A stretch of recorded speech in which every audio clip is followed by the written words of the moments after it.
Hello welcome to pipe studio. நான் அன்பு பாலமுனுசாமி. இந்த வீடியோவில் வந்து இன்லைன் ஃபங்க்ஷன்ஸை பற்றி பார்க்க போகிறோம். கொஞ்ச நாளைக்கு முன்னாடி அங்கே வந்து ஒரு டெக்னிக்கல் டிஸ்கஷன் பண்ணிருந்தோம். அப்போ நான் டிஸ்கஸ் பண்ணியிருந்தேனாக்கா ஓகே மெமரி எப்படி இம்ப்ரூவ் பண்ணுது, எப்படி வந்து பர்ஃபார்மன்ஸ் இம்ப்ரூவ் பண்ணுது ஆப்பில் அப்படின்னு பற்றி பேசியிருக்கும்போது ஒரு ஃப்ரெண்டு என்ன சொன்னார்னாக்கா, அதாவது இன்லைன் ஃபங்க்ஷன் யூஸ் பண்ணாக்கா ஓரளவுக்கு வந்து மெமரி வந்து இம்ப்ரூவ் பண்ண முடியும், லிட்டில் பெட் வந்து இம்ப்ரூவ் பண்ண முடியும். அதே போல் மெமரி எஃபிஷியண்ட்டாக இருக்கும், பர்ஃபார்மன்ஸும் கொஞ்சம் ஓரளவுக்கு இம்ப்ரூவ் ஆகும் அப்படின்னு சொல்லிட்டு சொன்னார். ஆக்சுவலாக இன்லைன் ஃபங்க்ஷன் வந்து காட்லினில் வந்து நான் இதுக்கு முன்னாடி யூஸ் பண்ணதில்லை. பட் வந்து C++லேயோ சிலேயோ நான் ஒரு தடவை யூஸ் பண்ணிக்கிறேன்னு நினைக்கிறேன். ஸோ அதில் என்ன பண்ணுனாக்கா, இன்லைன் எந்தெந்த ஃபங்க்ஷன் நீங்கள் இன்லைன் போடுறீங்களோ அந்த ஃபங்க்ஷனை எங்கெங்கே நீங்கள் கால் பண்ணுறீங்களோ அங்கெல்லாம் என்ன பண்ணுங்க, அப்படியே காப்பி பண்ணி பேஸ்ட் பண்ணுறோம். For example add node line code எதுன்னு வச்சிங்கன்னா அதுக்கு அந்த ஃபங்க்ஷனுக்கு வந்து இன்லைன் அப்படின்னு சொல்லிட்டு முன்னாடி மார்க் பண்ணுறீங்க அப்படின்னு வச்சிங்கன்னாக்கா, அந்த ஃபங்க்ஷனை வந்து நீங்கள் ஒரு 10 கால் பண்ணுறீங்கன்னு வச்சுக்கோ, அந்த 10 அது என்ன பண்ணுனாக்கா அந்த 3 லைன்ஸ் ஆஃப் கோடு வந்து 10 போட்டு விட்டுரும். ஸோ இதால் எப்படி பர்ஃபார்மன்ஸ் இம்ப்ரூவ் ஆகுது C++ல் அப்படின்னு சொன்னாக்கா, ஒவ்வொரு ஃபங்க்ஷன்ஸும் நீங்கள் கால் பண்ணும்போது ஆக்சுவலாக பார்த்தீங்கன்னாக்கா ஒரு ஸ்டாக் ஒன்று இருக்கும், உள்ள இன்டர்னல் ஸ்டாக் ஒன்று மெயின்டைன் பண்ணுவாங்க. அந்த ஸ்டாக்குக்குள்ளே வந்து புது ஃபங்க்ஷனுக்கு போகும்போது புஷ் பண்ணி அந்த ஆப்ரேஷன் முடிஞ்ச உடனே அந்த ஃபங்க்ஷனை விட்டு எக்ஸிட் ஆகும்போது அந்த இதுலேருந்து பாப் பண்ணிக்குவாங்க. ஸோ அப்படி தான் வந்து புஷ் அண்ட் பாப் தான் வந்து ஆக்சுவலாக நடக்கும் ஸ்டாக்குள்ளே. நான் வந்து ஒரு மேக் காம்ப்ளெக்ஸ் ஆப்ரேஷன் ஒரு ஃபங்க்ஷன் எழுதுனாக்கா அது வந்து ஃபங்க்ஷன் வந்து ஃபஸ்ட்டு புஷ் பண்ணிட்டு அதுக்கு இன்டர்னலாக நான் இன்னொரு ஃபங்க்ஷன் கால் பண்ணணும்னு வச்சு ஆட் கால் பண்ணுறாங்க. ஆட் வந்து அதுக்கு மேலே புஷ் பண்ணிக்குவாங்க. ஆடுக்குள்ளே நான் இன்னொரு சப்ராக்ட் கால் பண்ணுறேன்னாக்கா அந்த சப்ராக்ட் ஃபங்க்ஷன் மேலே ஆகும். இப்போது சப்ராக்ட் ஃபங்க்ஷன் வந்து கம்ப்ளீஷன் முடிஞ்சிச்சுனாக்கா அந்த கால் பேக் எதுக்கு போகணுனாக்கா ஆடுக்கு போகணும், கரெக்டாக.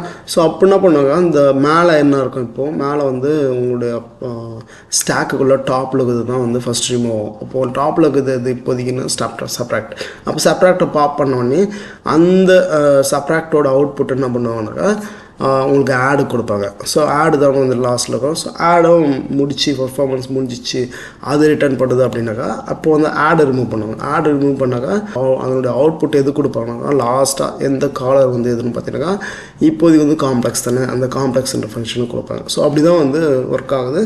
ஸோ இதனால் வந்து என்ன ஆகுதுனாக்கா இன்லைன் போடும்போது அப்படி லைக் காப்பி பண்ணி இங்கே உள்ள பேஸ்ட் பண்ணியதுனால உங்களுக்கு வந்து என்ன அந்த புஷ் அண்ட் பாப் இருக்குல்ல, அந்த ஆப்ரேஷன் வந்து ஸ்டாப் ஆகுது. அதனால் வந்து பர்ஃபார்மன்ஸ் லிட்டில் பிட் இம்ப்ரூவ் ஆகுது அப்படின்னு தான் கான்செப்ட். ஓகேவா? இது பார்த்தீங்கன்னாக்கா C++ல். காட்லினில் வந்து கான்செப்ட் அதே தான், பட் இங்கே ரெக்கமெண்டேஷன் வந்து லிட்டில் பிட் டிஃப்ரெண்ட். என்ன ரெக்கமெண்டேஷன்னாக்கா, நீங்கள் இன்லைன் ஃபங்க்ஷன்ஸை எப்போது மார்க் பண்ணணும் அப்படின்னாக்கா, ஒரு ஃபங்க்ஷனுக்குள்ள நீங்கள் எழுதுகிற ஃபங்க்ஷன் வந்து ஒரு ஃபங்க்ஷனை பேராமீட்டராகவோ இல்லை ஒரு லேம்டா எக்ஸ்பிரஷன் வந்து பேராமீட்டராகவோ எடுக்குது அப்படின்னாக்கா நீங்கள் அப்போதைக்கு யூஸ் பண்ணலான்னு தான் ரெக்கமெண்டேஷன். எதுக்காக ஒரு ஃபங்க்ஷன் பேராமீட்டராகவோ இல்லை லேம்டா பேராமீட்டருக்கோ அவங்க இவ்வளோ இம்பார்ட்டன்ஸ் தராங்க அப்படின்னாக்கா, இது போல் நீங்கள் க்ரியேட் பண்ணும்போது என்ன ஆகுதுனாக்கா அந்த லேம்டா பேராமீட்டருக்கோ இல்லை ஃபங்க்ஷன் பேராமீட்டருக்கோ இது என்ன பண்ணுது, கம்பைல் டைமில் ஒரு ஆப்ஜெக்ட் வந்து புதுசாக க்ரியேட் பண்ணி அனுப்புறதுனால அந்த ஆப்ஜெக்ட் வந்து மெமரியில் வந்து அந்த ஃபுட் பிரிண்ட் சேவ் பண்ணுது.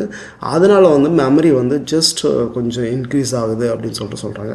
ஸோ அது எப்படி இன்க்ரீஸ் ஆகும்னு சொல்லிட்டு நம்ம இப்போ பார்ப்போம். ஸோ இன்லைன் ஃபங்க்ஷன் வந்து அதுக்கு முன்னாடி வந்து தேரி ப்ரோக்ராம் பார்த்தீங்கன்னா இந்த function will be inline at the call site. எங்கே கால் பண்ணுறப்போ அவங்க வந்து கால் பண்ணி உள்ள பேஸ்ட் பண்ணிக்கிறோம் அப்படின்னு தான் சொல்கிறாங்க. செகண்ட் வந்து to prevent object creation and have a better control flow. அதான் உங்கள் லேம்டா ஃபங்க்ஷன்ஸையோ இல்லை வந்து ஒரு ஃபங்க்ஷன்ஸையும் நீங்கள் வந்து இன்புட்டாக பாஸ் பண்ணும்போது இது வந்து ஆப்ஜெக்ட் கிரியேஷனை ஸ்டாப் பண்ணுது அப்படின்னு சொல்கிறாங்க. அதுக்கப்புறம் when you need to access higher order functions mostly வந்து லேம்டா தான் உங்களுடைய பேராமீட்டர்ஸாக இருக்கும். ஸோ அப்படின்னும்போது ஹையர் ஆர்டர் ஃபங்க்ஷனுக்கு வந்து டெஃபரெண்ட்டாக யூஸ் பண்ண முடியும். அப்புறம் வந்து when you allocate of memory more efficiently, இதான் அவங்க சொல்ல வராங்க. அதாவது ஃபங்க்ஷன் பேராமீட்டர் ஒரு ஆப்ஜெக்ட் நீங்கள் க்ரியேட் பண்ணது ஸ்டாப் பண்ணுறீங்களா, ஸோ அதை தான் வந்து அவங்க என்ன சொல்கிறாங்கனாக்கா மோர் மெமரி எஃபிஷியண்ட்டாக நீங்கள் வந்து மெமரி அலோகேட் பண்ணலாம் அப்படின்னு சொல்கிறாங்க. நெக்ஸ்ட் வந்து when you need pass a function type parameters, so அதுதான் நம்ம வந்து டிஸ்கஸ் பண்ணோம்.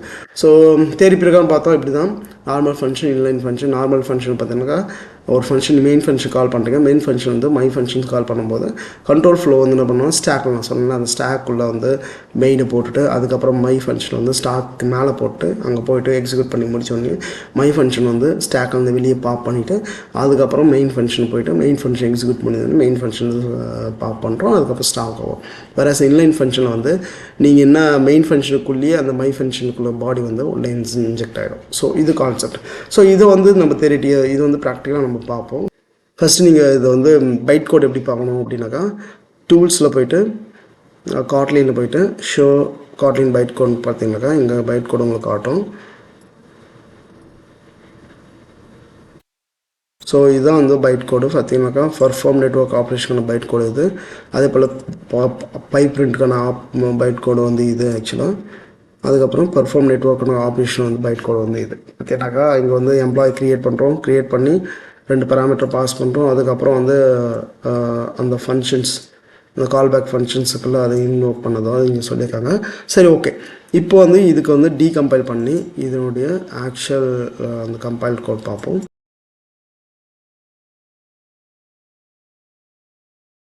காம்ப்ளெக்ஸ் லாஜிக்கில் உங்களுக்கு பாருங்க, இந்த பர்ஃபார்ம் நெட்வொர்க் ஆப்ரேஷனுக்குள்ள பர்ஃபார்ம் நெட்வொர்க் ஆப்ரேஷன் பண்ணும்போது இதுதான் காம்ப்ளெக்ஸ் லாஜிக் கரெக்டாக. இதில் வந்து பர்ஃபார்ம் நெட்வொர்க் ஆப்ரேஷன் பண்ணுறேன். இங்கே பார்த்தீங்கன்னாக்கா ஒரு புது ஃபங்க்ஷனல் ஒன்று க்ரியேட் பண்ணியிருக்குல்ல நியூன்னு சொல்லிட்டு.